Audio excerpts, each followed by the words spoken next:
Sudah, Ibu. Sudah, Ibu. Sudah, Ibu. Ibu. Ibu.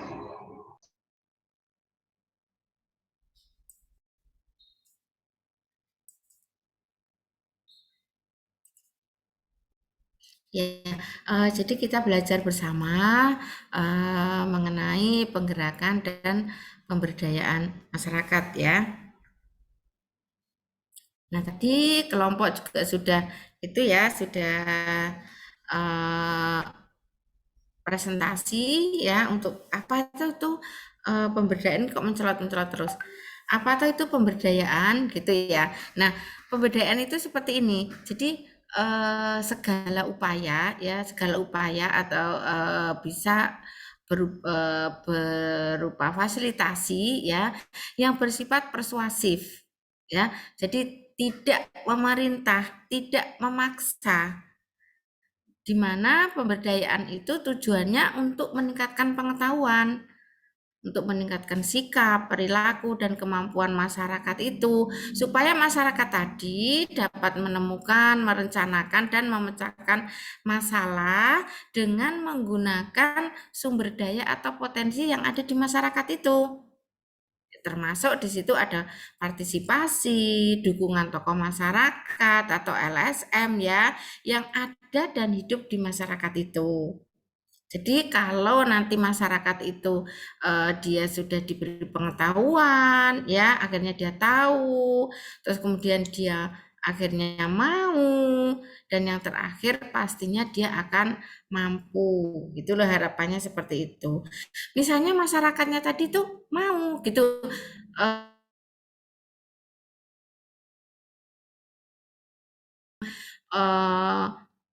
membuang sampah sembarangan itu memang salah gitu loh, bisa mengakibatkan penyakit, menyebabkan penyakit, tetapi dia tidak mau, kok repot, dadak ke sana, dadak ini, dadak itu, gitu loh. Nah, artinya kalau masyarakat itu ada seperti itu, berarti dia tuh belum berdaya. Dia belum berdaya. Begitu juga dia tahu, dia mau, tapi tempatnya nggak ada untuk buang sampah. Misalnya nggak bisa kalau nggak dibuang di situ, nggak ada kecualiannya itu, gitu loh. Berarti nggak mampu, nggak ada kemampuan di situ. Itu namanya juga belum berdaya. Tuh ya, yang dinamakan dengan pemberdayaan masyarakat. Itu dulu, camkan itu dulu. Beda antara pemberdayaan dengan eksploitasi. Beda. Kalau misalnya ada TKW ke luar negeri gitu, ya, itu diberdayakan atau eksploitasi. Di sana dijual, di sana suruh kerja misalnya yang muda-muda suruh jadi wanita penghibur, itu bukan diberdayakan, tapi eksploitasi. Ya, bedanya di situ.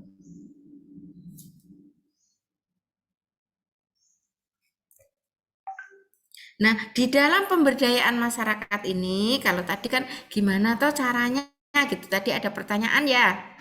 Ada pertanyaan yang bagus, gimana toh cara memberdayakan masyarakat supaya masyarakat tadi menjadi berdaya, caranya bagaimana? Jadi ini ada langkah-langkah ya di dalam pemberdayaan masyarakat ya. Jadi langkah awalnya itu adalah mengidentifikasi masalah kesehatan. Ada masalah kesehatan apa di situ? Kalau tadi kan kelompok sudah menyampaikan ya apa aja toh di mana aja toh masyarakat tadi bisa diberdayakan gitu ya. Ada di posyandu gitu ya. Pokoknya ada yang UKBM ya, usaha kesehatan masyarakat yang usaha kesehatan yang berbasis masyarakat atau bersumber daya masyarakat. Ya, jadi langkah awalnya itu kita mengidentifikasi masalah kesehatan ya. Jadi kita mengidentifikasi ya mendata gitu ya masalah kesehatan ya pada masalah penyakit, lingkungan dan perilaku. Contohnya apa? Contoh penyakit yang ditemukan gitu loh. Misalnya ya, oh kita identifikasi di situ ada ibu hamil. Ibu hamil ada yang anemi enggak? Ada yang dia enggak mau periksa enggak? Gitu loh. Gitu. Terus setelah diidentifikasi ini ya, kan informasi yang tadi sudah kita dapatkan ya, atau tadi kan masyarakatnya tuh kadernya tuh yang mengidentifikasi ya toh, bukan bidannya, kan kita memberdayakan masyarakat. Jadi ini masyarakat ya yang mengidentifikasi ya. Jadi misalnya oh RW 1 siapa toh yang kadernya yang diminta untuk mengidentifikasi gitu loh. RW 2, RW 3, jadi enggak satu. Enak loh bidan kalau kita bisa memberdayakan masyarakat, bukan mengeksploitasi. Misalnya kita minta tolong sama kader ya, sama kader, misalnya kader RW 1, RW 2, RW 3 gitu ya. Nah, itu dicatat nama penyakitnya apa yang ditemuin gitu ya. Penyebab penyakitnya, ya kalau menurut puskesmas itu penyebabnya apa, tapi kalau menurut masyarakat penyebabnya apa gitu loh ya. Jadi ditanya, beda antara penyebab penyakit menurut puskesmas sama penyebab penyakit menurut masyarakat. Mungkin ada juga kalau dia sakit terus ya, sakit terus dia itu malah beranggapan bahwa penyebab sakit dia itu karena diguna-guna gitu loh, ada kan? Padahal, oh dia kok lemes, terus saya tak tahunya kena COVID gitu ya. Kemudian perilaku masyarakatnya itu yang dapat menyebabkan sakit itu tuh apa? Kita identifikasi ya, kadernya suruh mengidentifikasi perilakunya tuh misalnya, oh perilaku misalnya, oh di situ kok banyak yang gatal-gatal gitu ya, atau ibu hamil itu di situ kok ada yang dia itu enggak mau imunisasi misalnya, ya enggak mau dia imunisasi. Nah, dia enggak imunisasi terus terjadi apa itu namanya, Dek? Kejang, kejang. Nah, dia kejang, taunya kena apa? Diguna-guna dia, didukonke, sehingga dia nyarinya ya dukun gitu loh, nyarinya ya dukun. Nah, lingkungan yang menyebabkan timbulnya penyakit itu apa? Itu juga dicatat ya. Kemudian lingkungan yang bisa mencegah timbulnya penyakit itu apa gitu. Itu juga dicari ya. Kemudian mencegahnya itu juga bagaimana agar orang itu tetap sehat dan tidak sakit ya. Cara mencegahnya agar penyakit tadi itu juga tidak menular. Apa yang bisa dilakukan tiap keluarga agar terhindar dari penyakit itu? Dan apa yang dilakukan oleh pemuka masyarakat tadi agar wilayahnya tadi terhindar dari penyakit? Inilah informasi-informasi yang perlu diidentifikasi kalau kita menemukan masalah kesehatan, ya. Setelah ditemukan masalah kesehatan itu apa, nah semua itu kita cari tahu di masyarakat itu.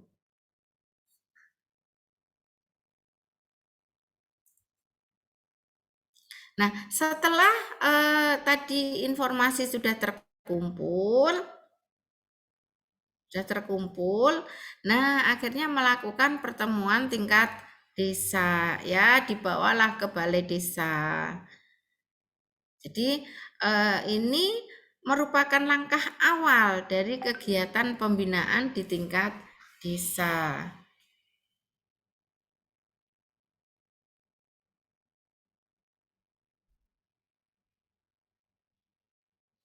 Bentar nggih.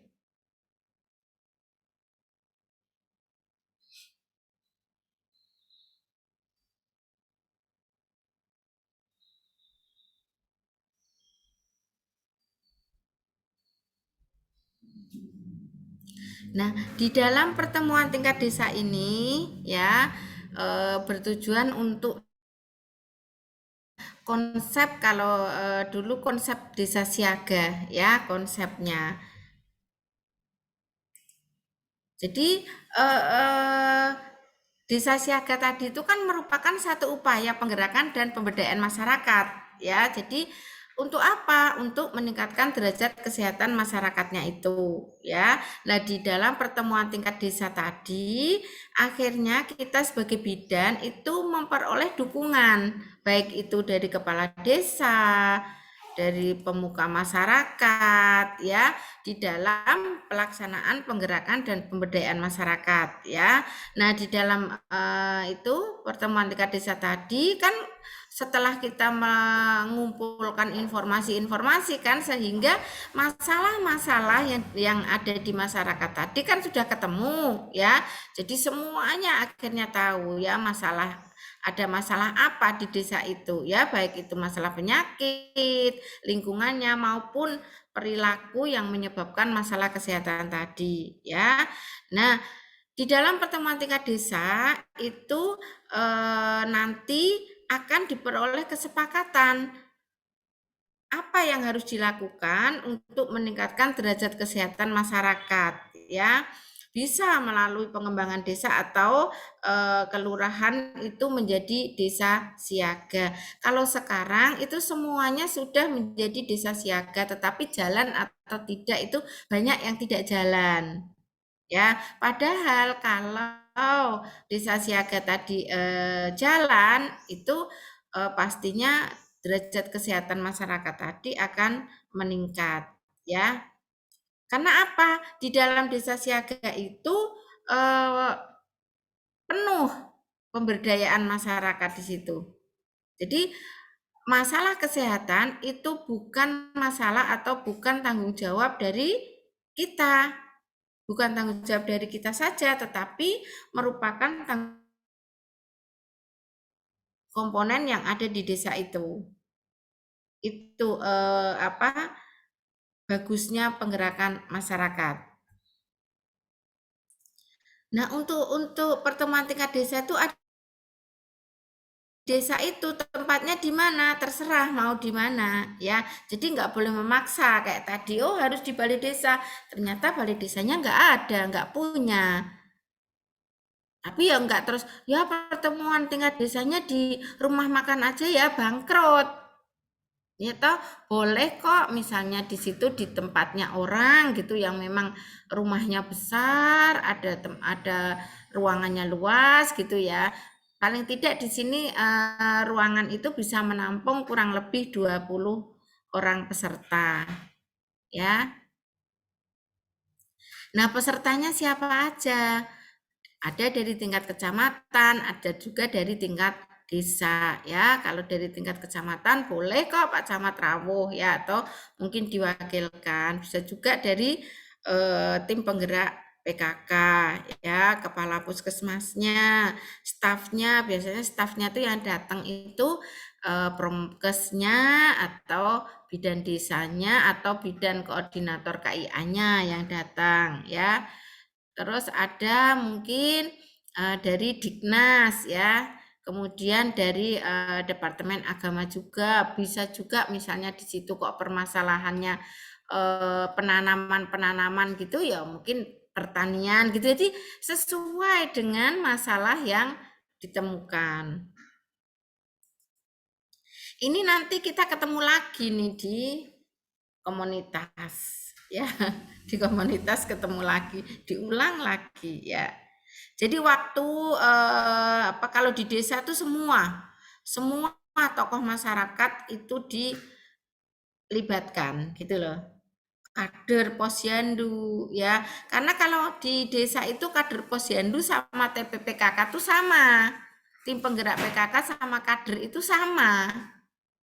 Dia sebagai kader, dia juga sebagai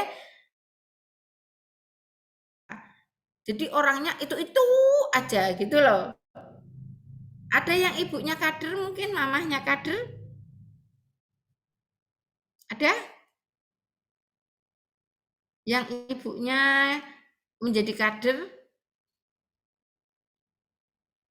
Nah, harusnya kalau kalian itu apa mau berdaya, memberdayakan diri, itu sebetulnya boleh kok selama saya di rumah itu ngewangi posyandu gitu kalau nggak kuliah gitu loh, kalau nggak praktek, kalau itu misalnya hari Sabtu atau hari Minggu gitu. Ngewangi posyandu itu loh, masuk-masukkan apa itu berat badan ke KMS, apa ngasih penyuluhan, itu kan boleh juga, malah ngasah, iya toh?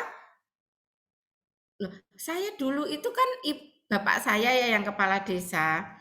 Otomatis kan ketua tim PKK-nya kan ibu saya.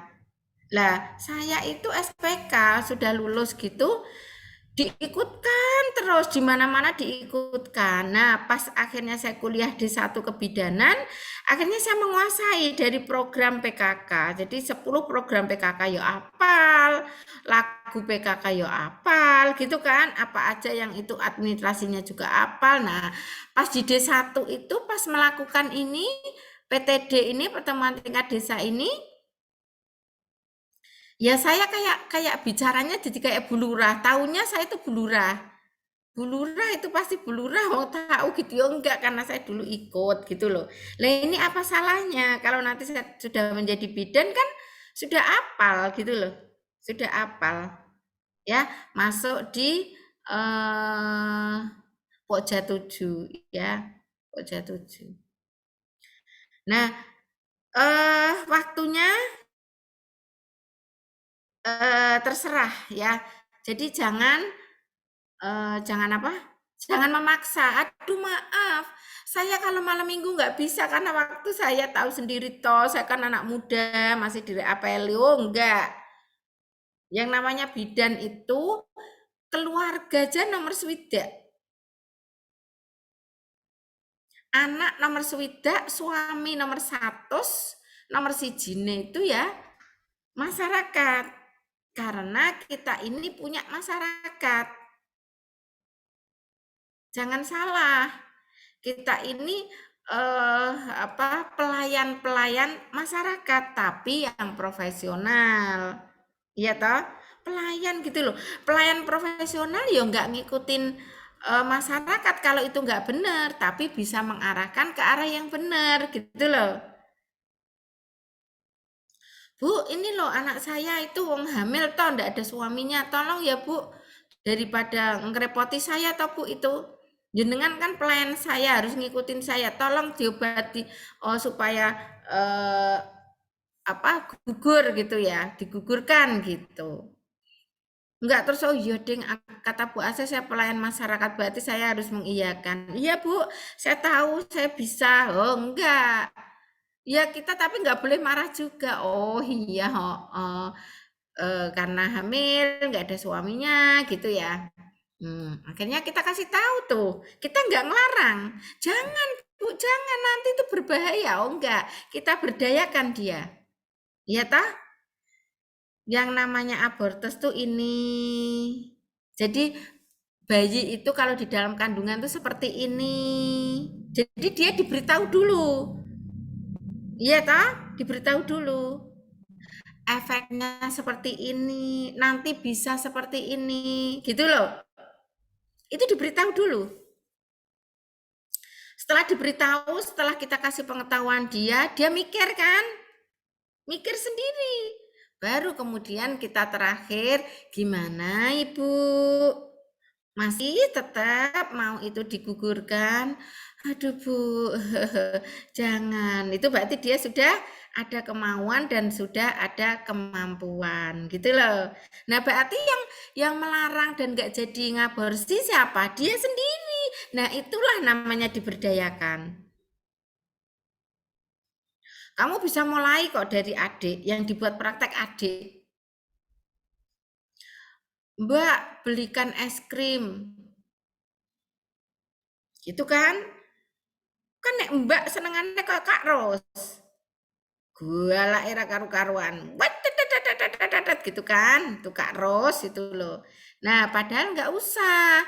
Tapi kasih tahu, diberi pengetahuan esnya itu terbuat dari apa, nanti dampaknya apa, gitu loh. Tapi ada juga sih anak kecil yang dikasih tahu nanti batuk, nanti jadi panas. Nggak apa-apa, mau batuk, mau panas. Itu anak-anak namanya aja anak-anak ya. Yang punya adik, gitu ya, si adik ya. Tantangan nih buat saya gitu. Saya mau memberdayakan supaya dia itu menjadi berdaya. Dia mau, dia tahu, dia mau dan dia mampu gitu. Ya. Nah, pelaksanaannya ya, jadi pelaksanaannya nanti itu yang mengundang adalah kepala desanya, ya. Yang mengundang adalah kepala desanya. Kemudian ini pelaksanaannya dibuka oleh Pak Lurah ya. Kemudian Pak Camat disuruh memberi sambutan, kepala puskesmas atau petugas promosi kesehatan atau masyarakat yang lain itu yang menjadi pembicara dan menjelaskan tentang masalah kesehatan dari hasil observasi itu. Nah, kalau kita sudah menjadi bidan, ya kita posisinya ada di situ. Ya, kemudian kita diskusikan bersama tentang langkah kegiatan berikutnya, ya. Misalnya untuk kapan kita melakukan mawas diri, kapan kita musyawarah masyarakat desa, kapan kita survei lagi, gitu nanti dibicarakan di situ. Termasuk apa yang harus kita lakukan dengan adanya masalah kesehatan tersebut, gitu loh. Enak kan, Jane? Tinggal, oh ini Bu, ternyata di sini ada ibu hamil atau ibu bersalin ya, ibu bersalin yang dia itu bersalin dengan dukun.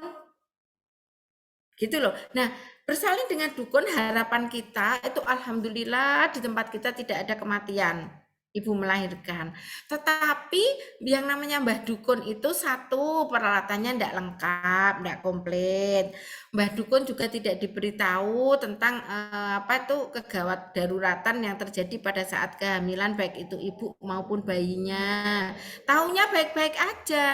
Malah kalau misalnya darahnya keluar banyak, kadang itu malah namanya, oh kuwi ki nganu, angkat kidang. Pernah dengar kayak gitu? Ibu bersalin, sebelum bersalin itu perdarahan antepartum. Sebelum melahirkan tuh darahnya udah keluar. Bilangnya angkat kidang. Disuruh ngesep tebu. Dengan ketemu golek tebu, cari tebu sana. Terus dioncai badunya ibunya tuh suruh gigit. Suruh ya memang enak itu manis ya. Memang enak jadi kekuatan, memang iya. Karena manis, gula, sehingga ibunya tuh enggak lemes. Bener. Tapi salah di tindakan. Harusnya tahu itu kenapa ya, gitu loh. Kalau Bu Bidan kan, waduh, lah kok jebulnya ini apa ari-arinya ada di depan pintu. Ya tetap aja nggak bisa lahir kan gitu. Walaupun ditunggui setahun ya nggak bisa lahir. Karena jalan lahirnya ketutupan sama ari-ari gitu loh, dan ari-arinya yang bagian maternal lepas akhirnya perdarahan gitu loh ceritanya kayak gitu kalau kita tahu gitu loh. Kalau Mbah Dukun kan nggak tahu.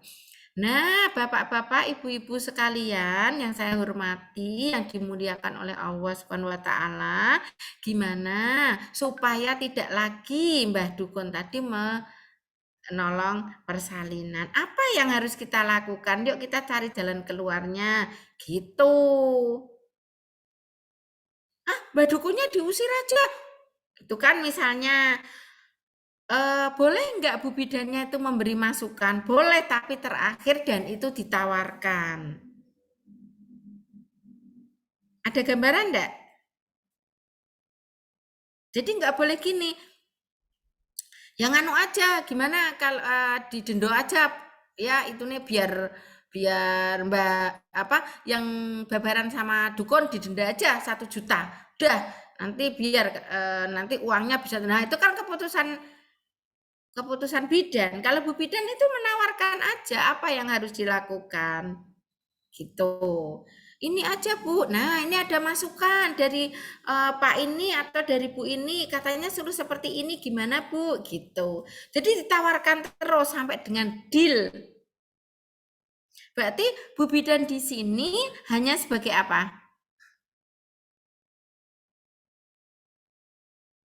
Bidan di sini hanya sebagai apa? Fasili? Fasilitator. Hanya fasilitator aja. Ya toh, misalnya, nganu aja, ini kok banyak remaja yang minum minuman keras, napsa. Sayang ya, saya ingat. Sayang, jangan pernah pergi malam-malam ya nak ya. Kalau udah maghrib, udahlah di rumah aja ya nak ya.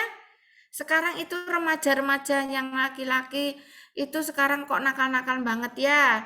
Lagi lupa jalan pulang kayaknya. Jadi ada pakai senjata tajam itu ya untuk nyabeti orang gitu loh. Dia lagi lupa jalan pulang menuju surga, lupa dia.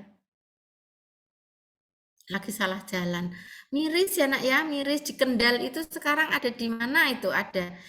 Udah ndak usah keluar-keluar ya nak ya, ndak usah sampai diapeli sampai apa nggak usah ya, nanti malah aduh bikin perkara menikoan. Ya, itu dalam pelaksanaan pertemuan tingkat desa. Nah ini survei Mas Diri dalam pertemuan tingkat desa tadi, ini ya dalam pertemuan tingkat desa ini, kan kita akan membentuk suatu tim gitu loh, bentuk suatu tim juga. Nanti siapa ya yang survei mawas diri gitu loh timnya gitu loh. Ya. Nah, ini pengenalan, pengumpulan gitu ya. Terus kemudian pengkajian oleh masyarakat. Masyarakat. Ini kok bisa masyarakat ya? Masyarakat ya. Ya, ini masyarakat, pengkajian masyarakat ya. Atau pengumpulan dan pengkajian masalah kesehatan gitu ya, masalah tentang masalah kesehatan. Mungkin saking ngantuk ya jadi masalah enggak karu-karuan. Iya. Jadi ini survei mawas diri terus kemudian apa? Musyawarah masyarakat desa, terus kemudian yang terakhir adalah pengaplikasian ya, pengaplikasian dan eh, apa toh yang harus dilakukan oleh kita dan masyarakat. Itulah penggerakan dan pemberdayaan masyarakat. Gitu. Ada pertanyaan? Ini nanti ketemu di komunitas. Setidaknya sudah mengenal ya, sudah mengenal apa toh itu pemberdayaan masyarakat tuh sudah mengenal ya. Ada pertanyaan?